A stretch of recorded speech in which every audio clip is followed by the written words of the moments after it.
Well, here we are with Jessica Ennis, the world outdoor and indoor multi-event champion, heptathlon outdoor, obviously pentathlon indoors. We're here at her home. Well, she doesn't actually live here, but she pretty much does. The Don Valley Stadium in Sheffield. And of course, we're just a few days away from the European Championships in Barcelona. And Jess, we'll be talking about that, obviously. We're talking about life in general. But by far the most important thing to talk about from a Sportsvibe point of view is a promise made, and a promise that so far has still not been delivered. You know what I'm talking about, don't you? I think I do, yeah. But if I remember rightly, I baked you that beautiful apple and blackberry strudel, and you enjoyed it. No, that's complete rubbish. I'm not having you on Sportsvibe TV making up a pack of lies. You promised us on screen that you'd make us a blackberry and apple pastry months ago, and you still haven't done it. You put other things ahead of that. Training. Well, and I'm winning world titles and things, which is fine. A little bit selfish, if I may say so. I'm just fine-tuning the recipe, so I'm making a few changes, just making sure it's perfect, and then when it's ready... So will you categorically promise that before the end of this year, you don't have to do it before the European Championships, but before the end of the year, you will deliver your promise and make us that blackberry and apple pastry? Yeah, I promise. Right, well, you've said it now, okay? Yeah. Now the world is watching. Anyway, European Championships.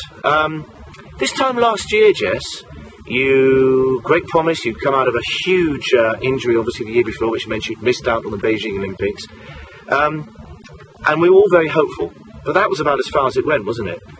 12 years, feels like 12 years, 12 months on, you're the world champion, and you're the world indoor champion, so you backed it up as well.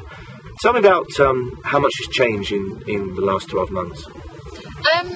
It kind of has and it hasn't. Life's obviously busier for me, and obviously got a lot of training to get done. I want to keep making improvements, so I'm still training hard and trying to get on with things. But yeah, lots more opportunities have come around, and I've been a bit busy doing other things. So it's a lot different to what it was before.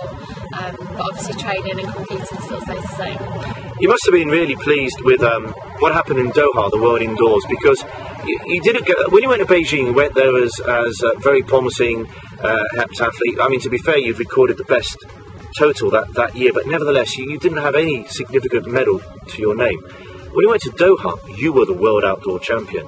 It's the old adage in sports, isn't it, about difficult getting to the top, harder staying at the top. So just tell me about that, about the sort of the psychology of now being at the top and being there and being shot at. Yeah, I think it does change a bit. Obviously, that's what you dream about, having a major title, and you work so hard to get that. So when you do achieve it, it's fantastic for that moment, but then you realise that you have to maintain it, you have to keep performing, and that everyone's going to expect you to win every major championship onwards. So it comes with a lot of pressure.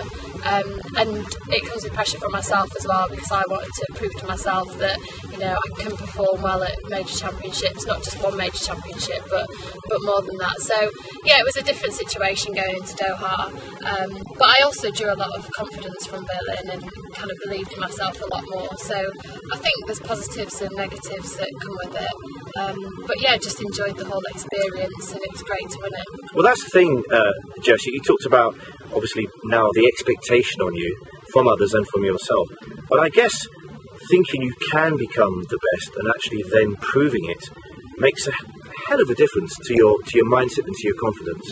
Yeah, it does. I think once you've won a major title, it does make you kind of sit back and realise that you are capable of achieving it, that you can contend with the best in the world and you can become the best in the world. So you can draw a lot from it, and it does really help you, and you kind of take that experience into future competitions, which is something really great to have.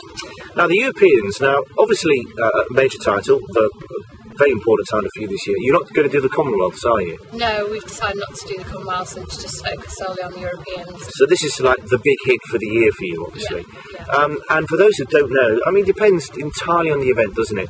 For some, the Europeans is quite a bit less than the Worlds. But I think I'm right in saying, apart from maybe Hylie's Fountain, from America, just about all the runners and riders are going to be there in Barcelona, aren't they? Yeah, it's essentially a world championship for the heptathlon. Like you said, Alice Fountain won't be there, but everyone else will be. So it's, you know, all the girls that were there in Berlin. So it's going to be a really tough competition in the heptathlon. I take it you can't stand still. If you stand still, you'll be overtaken. So even though you won the Worlds, you need to go better, presumably, and continue to go better, and that starts in Barcelona. Yeah, I think it's about maintaining certain elements of the heptathlon, but also you do have to make improvements. You need to be aware that other heptathletes are going to be training hard around the world and improving as well. So I kind of need to step up my game, but you know, also be careful not to step it up too much and rush things and get injured. So it's just about keeping that balance and making sure I make the improvements where I need to. So how did you feel after Doha and you became world indoor champion as well? I mean, you know, you backed up what you did in Berlin at the Worlds last summer by winning the world indoors as well. What did that do for you? It just gave me even more belief. It just made me realise that, because I had such a high of 2009, and then you kind of always think a little bit, you know, have I got a lot more to come? And I knew there was elements that I could improve within the heptathlon, so it was good to get a good winter season in and then to come out even stronger the year after and, you know, just keep building on it, which was something really good. I mean, I guess you can't pick and choose. You'll win everything you can possibly enter, but however big the Worlds are and the Europeans, and you have another Worlds next year, I guess all roads lead to 2012, the Olympics, hopefully your first Olympics, and they're in this country, so I guess that's the end game, isn't it? Yeah, definitely. Everything's, although we focus on the short term, we focus on this year and next year, everything is essentially all preparation for 2012. It's a once in a lifetime opportunity to have a home Olympics, so, you know, of course all the British athletes want to give it absolutely everything, make sure they're at the top of their game and winning medals when it comes round. Well, we're talking about the Olympics in London, but here we are in Sheffield. You're a daughter of Sheffield, proud Sheffielder. Are you a Blade or now? I'm Blade. You're a Blade, okay. That's lost half the people watching this. But it's got the other ones on. So you and Sean Bean? Yeah. There we go. And here we are at the Don Valley Stadium, and this is pretty much where it all began for you, wasn't it? Yeah, this is where I came when I was 9-10 years old, and they had a big summer camp here every year, and we'd come down for a couple of weeks in the summer and try all the events out. So yeah, this is all very familiar to me. This is kind of all where it started, so I've got good memories of this track. And of course, we've got this Viva campaign, which we might want to talk about, because it's very relevant to you and to your story, isn't it? Yeah, well, Norwich Union, Aviva now, have always been a big sponsor of athletics, and it was part of the academy that I was involved in at the age 9-10, so it's kind of always been a big part of athletics and continues to be, and you know, it's really helped a lot of younger athletes come through like myself. Now, talking about improving, 7 events you do. You knew that, didn't you, obviously? I remember watching you in Berlin last summer, and there was a defining moment for me, and it was a shot put. Because you were leading, you were winning after the first 2, but the first 2 were sort of pretty much your best events. And then came the shot put. I remember back in the 2007 Worlds, that's where it went wrong. And after, I think, your first 2 parts, it wasn't going great, was it? And then and look at you, you're a slip of a girl, for goodness sake. You poured out your personal best. And from that moment onwards, you never looked back. So really what I'm asking you is, Jess, I think that's the mark of a champion, when you can do that, produce when you have to.